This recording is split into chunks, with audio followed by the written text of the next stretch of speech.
శ్రీ గణేశాయ నమః. శ్రీ లలితా త్రిపుర సుందరి పరదేవతాయే నమః. మనము శత్రువులు చాలామంది అయిపోయినారనుకోండి.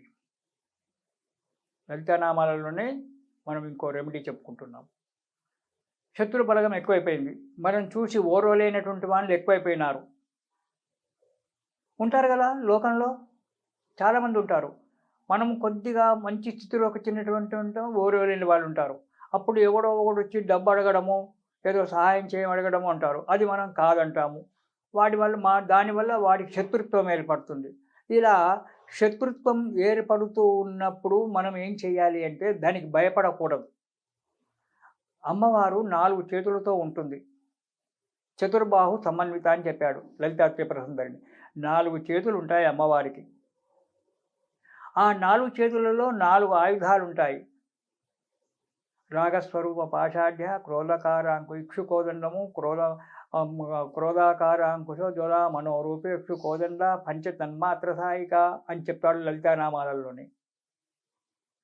రాగస్వరూప పాషాఢ్యము, ఒక పాశం ఉంటుంది. అంకుశం ఉంటుంది. ఇక్షుదండము, కోదండం అంటే ధనస్సు. అది ఎలాంటి ధనస్సు? ఇక్షు అంటే చెరుకు గడనే ధనస్సుగా ఉన్నటువంటిది అమ్మవారు. తర్వాత పుష్పబాణాలు, 5 పుష్పబాణాలు ఆమె దగ్గర ఉంటాయి. మరి దీనికి సంబంధించింది ఏదంటే, మనకి ఇలా శత్రుత్వం ఏర్పడినప్పుడు, శత్రువులతో బాధ కలుగుతూ ఉన్నప్పుడు మీరు భయపడకండి. సరే, జాతకంలో ఏదైనా దోషం వల్ల ఈ శత్రుత్వం ఏర్పడినొచ్చు, లేదా మనం స్వయంకృతాపరాధం అంటాం. మనం స్వయంగా చేసుకున్నటువంటి యొక్క దోషాల వల్ల ఏర్పడినటువంటి ఒక శత్రుత్వం ఉండొచ్చు. ఆ శత్రుత్వం పోయి మిత్రత్వం రావాలి అంటే మీరు లలితా సహస్రనామాలలో ఒక నామము ఉద్యద్భాను సహస్రాభా చతుర్బాహు సమన్వితాయ అనేటువంటి నామం ఉంది. ఆమె అగ్నిగుండంలో నుంచి పుట్టినటువంటిది. ఆమె పుట్టినప్పుడు ఎలా ఉంది? 1000 సూర్యులు ఒకేసారి ఉదయిస్తే ఎలాంటి వెలుగు ఉంటుందో అలాంటి వెలుగుతో జన్మించినటువంటిది ఆమె. ఒక్క సూర్యుని వెలుగుకే మనం తట్టుకోలేకపోతున్నాం. ఇక 1000 మంది సూర్యులు ఒకేసారి కనుక ఉదయించినట్టయితే ఆ వెలుతురుకు మనం మలమలా మాడిపోవలసిందే కదా. అలాంటి 1000 మంది సూర్యులు ఒకేసారి ఉద్యద్భాను సహస్రాభ, 1000 మంది సూర్యులు ఒకేసారి ఉదయించినట్టయితే ఎంత వెలుగు వస్తుందో అలాంటి వెలుగుతో అగ్నిగుండంలో నుంచి అమ్మవారు ఆవిర్భవించింది. అట్లాంటి ఆవిర్భవించినటువంటి ఒక లలితా త్రిపుర సుందరికి 4 చేతులు ఉన్నాయి. ఆ 4 చేతులు అంటే చేతులే కదా శత్రువులను సంహారం చేసేటువంటివి, శత్రువుల నుంచి విజయం సంపాదించబడేటువంటివి ఈ 4 చేతులే. ఆ 4 చేతులలో ఉండబడేటువంటి ఒక ఆయుధాలే. కాబట్టి ఈ శత్రుంజయం కొరకు, శత్రువుల నుండి మనకు విజయం కలగడానికి, శత్రువులు మిత్రులు కావడానికి. ఎందుకంటే శత్రువులు మిత్రులు ఎలా అవుతారండి గురువుగారు అంటే, అమ్మ చేతిలో ఉన్నటువంటి ఏంటి? రాగస్వరూప పాషాఢ్య అంటే రాగము అంటే అనురాగము, ప్రేమ. అలాంటి ఒక పాశం ఉందట అమ్మవారి దగ్గర. ఆ పాశాన్ని గనక మనకు మెడకి తగిలిచ్చి గుంజుకుంటే అమ్మవారి దగ్గరికి వెళ్తుంటాం ప్రేమతో, అనురాగంతో. ప్రేమతో వాడు మనకు మిత్రుడైతాడు. క్రోధకారాంకుశోజ్వల, కోపము అనేటువంటిది అంకుశం ఉంది అమ్మవారి దగ్గర. అప్పుడప్పుడు పొడుస్తూ ఉండడానికి, అరే నన్ను మర్చిపోకరా, జాగ్రత్తరా నాయనా, నన్ను మర్చిపోతే నువ్వు కష్టాల పాలవుతావు అని. కాబట్టి మనము ఎలాంటి విషయంలో ఆమెను మర్చిపోతామేమో అని చెప్పి అప్పుడప్పుడు కూర్చోడానికి క్రోధము, కోపము అనేటువంటి ఒక అంకుశం ఉంది అమ్మవారి దగ్గర. తల్లి కొడుతుంది, మళ్ళీ దగ్గర తీస్తుందిగా.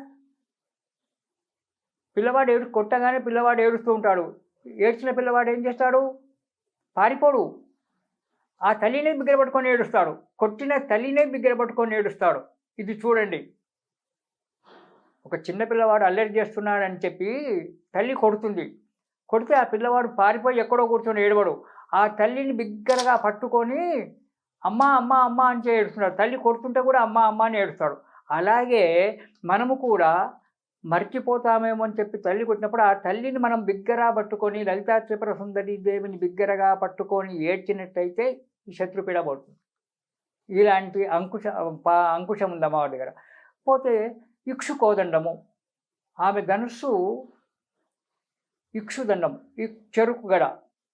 చెరుకు ఎలా ఉంటుంది? నమిలినా కొద్ది తీయగా ఉంటుంది, తీయటి రసం వస్తుంది. అలాంటి తీయటి యొక్క ప్రేమ చేత, వాక్కుల చేత ఆమె మన దగ్గర తీసుకుంటుంది. పుష్పబాణం, 5 పుష్పాల బాణాలు ఉన్నాయి అమ్మవారి దగ్గర. అవి సుగంధ పుష్పాలు.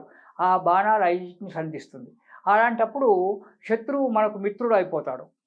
ఒరేయ్, వానితో ఎందుకు కోపం పెట్టుకొని శత్రుత్వం చేస్తావురా, వాడు నీవాడేరా, నీలాంటి మనిషేరా, నువ్వు ఏదో తప్పు చేసావు, వాడు బాగుపడ్డాడని చెప్పి నువ్వు వాని మీద శత్రుత్వం పెట్టుకున్నావు, అది మంచిది కాదు అని చెప్పి తన పాషన్ చేత వాడిని లాగి ప్రేమ చేత మనకు దగ్గర చేయడానికి ఈ ఆస్కారం ఉంది. కాబట్టి ఇలాంటి శత్రుత్వాలు ఏవైనా గనక ఏర్పడినట్టయితే ఈ శత్రుదోషం పోవడానికి, శత్రువు మిత్రువు కావడానికి లలితా సహస్రనామాలలో ఉండబడేటువంటి ఒక నామము ఓం ఉద్యద్భాను సహస్రావా చతుర్బాహు సమన్వితాయై నమః అనేటువంటి ఒక నామాన్ని జపం చేయాలి.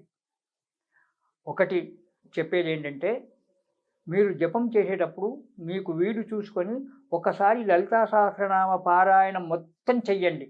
ఈ 183 శ్లోకాలు ఒకసారి పూర్తిగా చదవండి. చదివిన తర్వాత ఈ నామాన్ని తీసుకొని జపం చేయండి, ఏ నామమైనా సరే. ఏంటి ఇప్పుడు నేను చెప్పేది? ఓం ఉద్యద్భాను సహస్రాభ చతుర్బాహు సమన్వితాయై నమః అనేటువంటి ఒక నామాన్ని గనక ముందు చెప్పినట్టుగా 9 సంఖ్య వచ్చేటట్టుగా 27, 54, 108 ఇలా మీ సంఖ్య మీకు తోచిన మీకు దాని ప్రకారంగా కనుక మీరు జపము చేసినట్టయితే శత్రువులు మిత్రులైపోతారు. శత్రుపీడ అనేటువంటిది తొలగిపోవడానికి ఆస్కారం ఉంది. ఏది చేసినా ఒకటి బాగా జ్ఞాపకం ఉంచుకోండి, మీకు ఓపిక ఉన్నంత వరకే చెయ్యండి. గురువుగారు 108 సార్లు చేయమని చెప్పాడని చెప్పి నడుముల నొప్పులు పెట్టుకొని, మోకాళ్ళ నొప్పులు పెట్టుకొని, బలవంతంగా కూర్చొని బలవంతంగా చేయకండి. అది చాలా పొరపాటు. గురువుగారు 108 సార్లు చేస్తే ఫలితం వస్తుంది కదా అని చెప్పి 108 సార్లు బలవంతంగా కూర్చొని చేయకండి. మీకు కూర్చునేంత ఓపిక, మనస్సు నిలకడగా ఉన్నంతసేపు మాత్రమే జపం చేయండి. అప్పుడే ఫలితం. గురువుగారు చేయమన్నారు కదా, లలితా సహస్రనామాలు చదవమన్నారు కదా అని చెప్పి ఇది అది చేసుకుంటూ బలవంతంగా కూర్చొని బలవంతంగా చేస్తే ఫలితం రాదు. మనస్సు నిలకడ ఉండాలి, ఏకాగ్రత ఉండాలి. ఆ ఏకాగ్రత నేను చెప్పినట్టుగా లలితా త్రిపుర సుందరి దేవి ఎలా వెలిగింది, ఆమె చేతిలో బాణాలు ఎలా ఉన్నాయి అనేటువంటి ఒక విషయం చెప్పాను కదా. ఆమె అగ్నిగుండంలో నుంచి పెట్టి 1000 సూర్యుల యొక్క ప్రకాశంతో వెలుగొందుతూ 4 చేతులతో ఉందని చెప్పి అమ్మవారి విగ్రహాన్ని మనస్సులో బంధించి ఈ నామాన్ని జపం చేయండి. మీకు శత్రుపీడ ఆటోమేటిక్గా వెళ్ళిపోతుంది. అందరూ మిత్రులైపోతారు, సంతోషంగా ఉంటారు. ఇది శుభం.